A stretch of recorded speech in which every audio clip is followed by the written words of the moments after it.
মে come in sir. হ্যাঁ আসো, তুমি কি ইন্টারভিউ দিতে আসছো?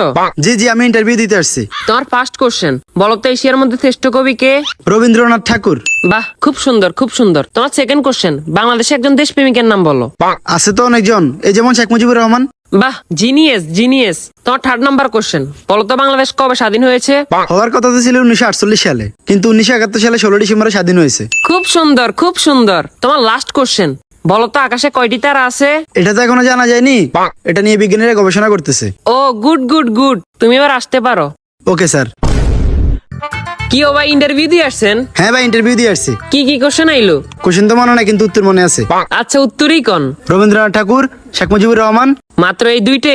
না, আরো দুইটা আছে। আচ্ছা কোন? 1948 সালে হওয়ার কথা ছিল, কিন্তু 1971 সালে 16 ডিসেম্বর হয়েছে। এখনো জানা যায়নি, এটা নিয়ে বিজ্ঞানীরা গবেষণা করতেছে। থ্যাংক ইউ ভাই, thank you. May I come in sir? আসো। তোমার নাম কি? রবীন্দ্রনাথ ঠাকুর। তো তোমার বাপের নাম কি? শেখ মুজিবুর রহমান। তোমার জন্ম কবে হয়েছে? হওয়ার কথা তো ছিল 1948 সালে, কিন্তু 1971 সালে 16 ডিসেম্বর হয়েছে। এই বেটা, তুই পাগল হয়েছিস নি?